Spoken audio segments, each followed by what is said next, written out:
而为了测试不同时段下的速度表现，我们今年一样开启了测速地狱，定时测试了不同时间下的网速表现。每隔1个小时的闹钟响一次，真的超级地狱。结果就在完成之后，突然觉得应该要再拉大强度来测，比较符合我们的风格。不过手动测真的太地狱了，于是我们在很短的时间内，快速的设计了一个自动测试和自动记录的小工具。嗨，大家好，我是驴子。第4台网路在2022年到底能不能办？欢迎回到第4台网路1年1测。没错哦，在2021年初的时候，我们就有帮大家测过台湾大宽频的1G 加 WiFi 6的方案，算是当时非常早就把刀口动上随附 WiFi 分享器的品牌。今年也到了年尾，有一堆优惠方案会在这个时间爆发，所以也帮大家测一下2022台湾大宽频的实际表现。重点是，他们今年的无线测试表现应该会不错。他们今年又拉了 WiFi 一把。新的方案除了会提供这台大家熟悉的 WiFi 6分享器外，这次还随附了2颗 WiFi 6 Mesh。没错，我们这次测的999的方案就是直接串了3台机器，等于是1G 加 WiFi 6加3G 的 Mesh。当然，这组 Mesh 就比较基础一点啦，但对于网络需求没有到非常高，就是希望家里的每一个角落都有网络覆盖到的大坪数家庭，像是透天单层大坪数来说，组 Mesh 应该还是非常有效的方案。好。那我们就接着直接来看台湾大宽频2022年尾的实测结果啦。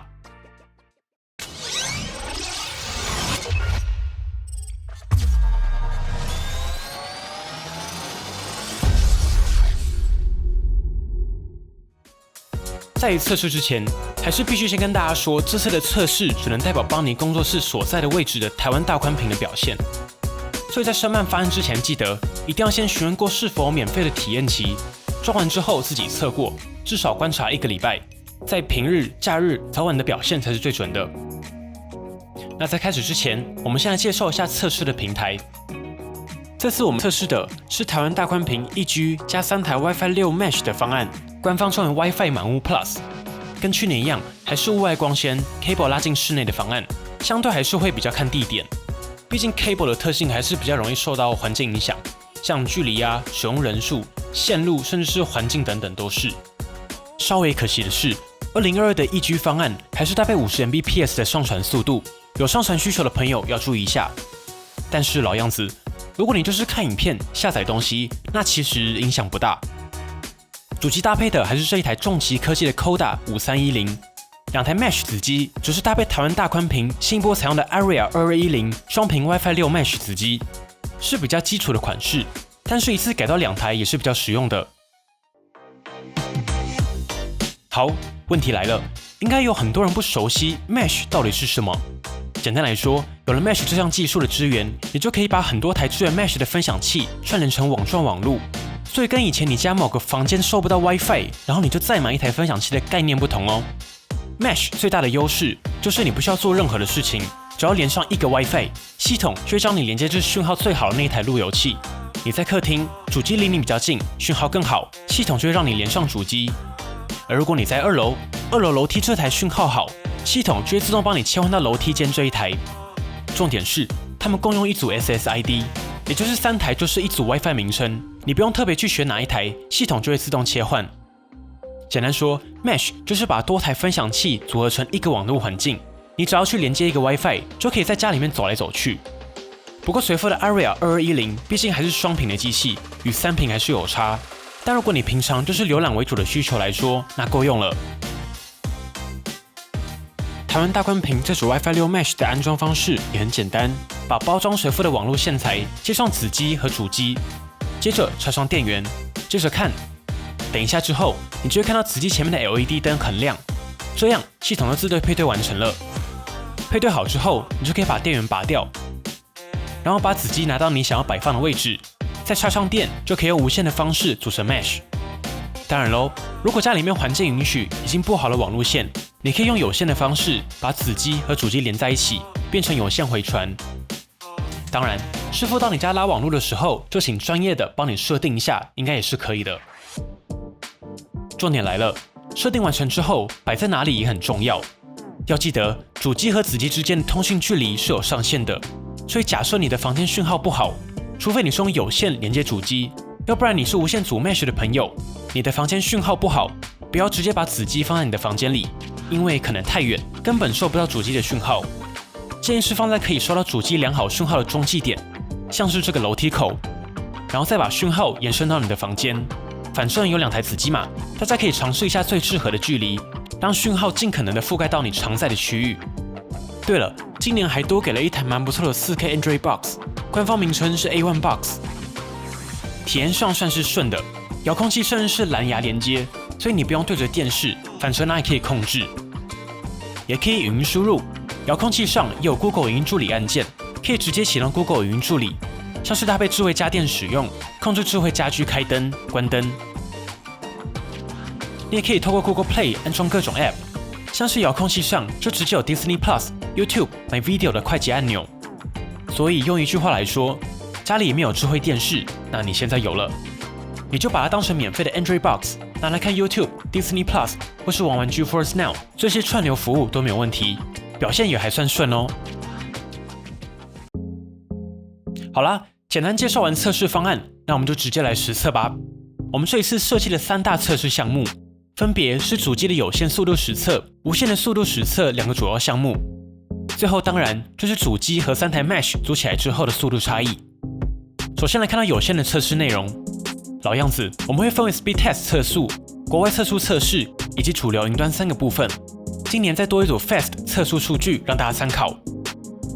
首先 Speed Test 测速，延迟大概都落在6 ms 到8 ms 左右，一般需求完全够用。重度游戏使用者，尤其很在乎品质的朋友就斟酌一下，但是大概就是在10 ms 内。而在测速上，今年依旧可以很稳定的落在1000 Mbps 左右的速度，上传就跟过去一样，蛮稳定的落在50 Mbps 以上。而 Fast.com 这边上传跟下载的品质大概都落在10 ms 左右，而在测速表现上，有线也可以达到 1.1 Gbps 的表现。Fast.com 在超过1G 之后，都以 0.1G 作为一个区间，上传依旧非常稳定，都落在50 Mbps 左右。而为了测试不同时段下的速度表现，我们今年一样开启了测速地狱，定时测试了不同时间下的网速表现。每隔1个小时都要闹钟响一次，真的超级地狱。去年好像也是我测的，结果就在完成之后，突然觉得应该要再拉大强度来测，比较符合我们的风格。不过手动测真的太地狱了，于是我们在很短的时间内，快速的设计了一个自动测试和自动记录的小工具。那我们就先来看图表吧。这个小工具会以固定的时间间隔，每个小时记录下10组的测试结果，其中4组会来自 Fast.com 比较高强度的传输测试。一轮测试就需要2到3分钟左右，听起来好像不是很长，对吧？但是别忘了，我们测的是1G 的网络速度，所以实际上画面上这每一个点都代表着8G 左右的传输量。用大档来测稳定性，还是比较具有参考性一点。画面上，我们直接把 Speed Test 和 Fast 2个平台的测试结果都整理出来。先看 Speed Test， 我们将手上100组以上的数据取出周末连续24小时的测试结果，绘制成图表。今年台湾大宽屏1G 的表现还是非常稳定，全程都可以达到1000 Mbps 的表现，延迟每个时段只是在4到8 ms 左右外，上传就都很稳定的在50左右。Fast.com 这边每一轮都是8G 左右的下载传输量，速度蛮出乎意料的，达到几乎是一条线，都可以保持1到 1.1 Gbps 的表现。好，理论性能测完了，我们接着来测最主流的 Google Drive 和 OneDrive 2款云端。首先是 Google Drive 10GB 的单档上传测试，耗时28分2秒，而 1GB 只是花了2分49秒。整体来说，50 Mbps 可以稳跑，而10GB 的档案下载只是花费了1分30秒，1GB 档案下载只是花费了10秒左右。今年的表现跟去年差不多，甚至还快了一些。不过说真的，10GB 只花了1分半就下载完成，1G 的方案就是要这样用。如果你的需求很单纯，你有各式的跨国大档传输、重度游戏的需求，那这个价位带1G 方案拿来下载东西真的很香。而 OneDrive 这边上传只是分别花费了10GB 上传29分19秒，以及1GB 上传了3分钟整。下载部分我们去年就有测过嘛，OneDrive 本身的频宽没有开到满，分别耗时8分39秒以及43秒。OneDrive 这边会比较慢是正常的，主要是微软的伺服器下载没有开这么大。我们也同步测了中华电信500M 的表现，数据也差不多，所以今年的瓶颈还是在微软那边了。最后，我们来测世界各地的连线状况，一样采用 MySpeedMeter 进行测试。首先是香港，去年是680左右，今年完全跑满了，达到破线 Mbps 左右，上传也有52 Mbps。接着是日本东京，去年是767，今年有提升，而且接近跑满，下载大约落在951 Mbps 左右，上传则是51.1。接着是澳洲雪梨，去年是586。今年也有提升，达到785 Mbps， 上传则是依旧不快，落在6 Mbps 左右。欧洲测一下英国伦敦，去年只有22.5哦，今年大幅提升，应该是线路有接上了，下载大约落在417左右，上传则是4.5，不快，但下载速度上去了。美西洛杉矶去年440，今年也有提升哦，落在790 Mbps 左右，上传则是维持6 Mbps。所以总结来说，离上次测试快2年的时间过去了，台湾大宽屏连外还是有持续最佳化，主要还是先拉各地的下载都到了可以用的范围，但是有些地方的上传就还是需要时间去拉。好，测完国内外基础的表现之后，我们接着来测无线。大家应该还记得，台湾大宽屏是蛮快的就跟上 WiFi 6系统的业者，在6.1落地之前 ，WiFi 6依旧是目前你能用到最新一代的 WiFi 协议。而 WiFi 6的优点大家就很熟悉啦，主要就是更快的速度、更稳的连接，以及强化多人同时连线，像是你有手机、电脑、平板，家里有好几台设备都连接传输的表现。在2年前，应该很多人家里都还是 WiFi 5，所以作为系统业者，台湾大宽屏随附 WiFi 6还是很有诚意的。而今年他们还随附了2颗 WiFi 6 Mesh 子机，以及一台 A1 Box， 像度又提升了很多。那 WiFi 6的支援性呢？过了这么久，基本上新的笔电、旗舰手机，甚至一些高阶机种都有了。像是三星很早就推 S10 之后的所有旗舰都有，无论是 S、Note 还是折叠，苹果这边也是 iPhone 11之后的机器都支援 WiFi 6。接下来，我们就照着一般分享器的标准，帮大家测一下台湾大宽屏今天这台机器的表现吧。首先是 WiFi 6，三星的 Galaxy Z Fold 4、S22 Ultra、Sony 的 Xperia One Mark IV、Google Pixel 7 系列、iPhone 14 Pro， 以及支援 WiFi 6的笔电都可以成功连上 WiFi 6。以 S22 Ultra 来说，实测连接速度最快可以达到 1.2 Gbps。接着，我们就进入速度实测。测试条件跟去年一样，这边先看平面图，让大家大概知道空间配置。我们一样将主机放在客厅的位置，测试的设备有3台，都支援 WiFi 6，分别是 Galaxy S22 Ultra、iPhone 14 Pro 以及搭配 AX201 网卡的 Surface Laptop 4进行测试。我们先测距离主机1公尺的位置，平均可以达到800 Mbps 左右的速度。S22 Ultra 可以达到最快838 Mbps 的速度。接着是隔了一道墙的办公区，平均可以达到最大650 Mbps。S22 Ultra 依旧是最快的，可以达到680 Mbps。接着是更远的拍摄间 B， 平均可以达到400 Mbps 左右。而为了测试 Mesh， 我们也找到了2个讯号死角，分别是更远的阳台，平均只有110 Mbps 左右，以及拍摄间 A 角落这个位置。因为前面有超厚的水泥墙阻挡， iPhone 14 Pro 就有不到40 Mbps。S22 Ultra 好一点，但也只有 66.3 Mbps。重点是上传上不去，2台的上传都只有个位数表现，讯号明显有所瓶颈。所以这个时候就该派出 WiFi 6 Mesh。我们先解决拍摄间 A 的问题。刚刚有提到嘛，子机和主机之间是需要沟通的，所以千万不要讯号哪里不好放哪里，而是要放在2者的中继点。我们先测这个位置。好，等它设定好，灯号变白。话说这个白色 LED 有点出乎意料的好看。好了，我们直接测讯号死角。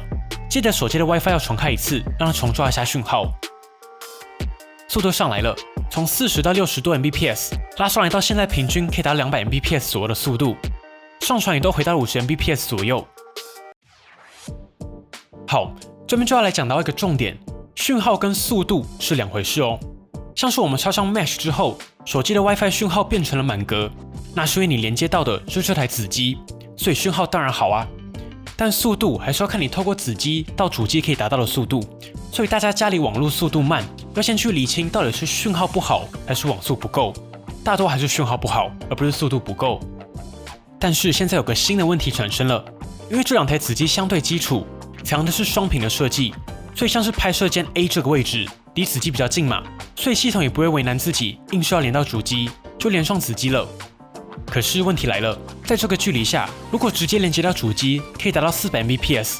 可是如果透过子机，虽然手机上的讯号更好，但速度只有200 Mbps， 虽然已经够用了，但如果你想要改善这个问题，你可以透过有线的方式将子机和主机连接。在这个模式下，速度可以进一步拉回315 Mbps。接着，我们来解决阳台讯号的问题。大家都知道概念了，我们大概把最后一台子机放在这个位置。速度也成功的从原本的110 Mbps 拉到250 Mbps， 把子机接上线，可以再拉到340 Mbps 的速度。所以家里环境许可的朋友，还是推荐直接拉线。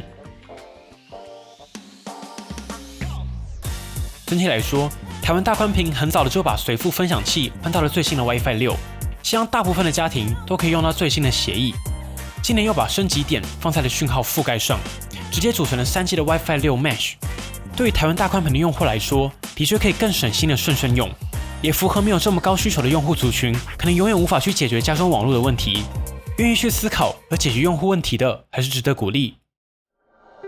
整体来说，这次的实测当中，今年还是蛮稳的，比去年还好一点，上传就很稳定的落在50 Mbps 左右。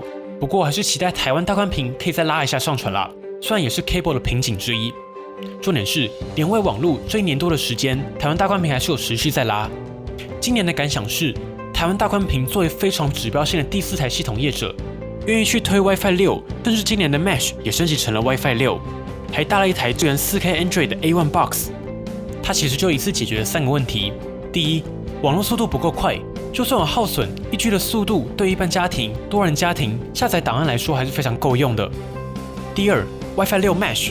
它解决了网络讯号覆盖的问题，让很多没有预算或是根本不懂如何买分享器的家庭，从很多房间收不到讯号，都可以覆盖到大部分的空间。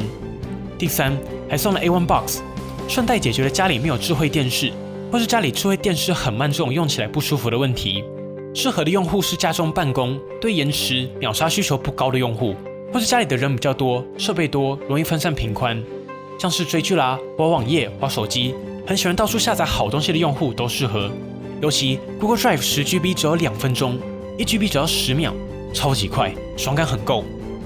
而游戏需求或是在乎秒杀、串流这些特殊需求就要斟酌一下。所以我们建议的是，无论你是哪一种用户，大家实际去申办来体验才是最准的。反正不满意就随时拆机，满意就当然好啊，继续爽爽用。好啦，本集的节目就先到这里。如果还有任何问题或是希望我们测试的，我们尽量帮大家来测，直接在下面留言就可以咯。如果喜欢本期的节目，不要忘记订阅邦尼，并且打开小铃铛，及时的收到最新的评测通知。当然，你也可以在 Facebook、Instagram 以及 Line@ 找到我们。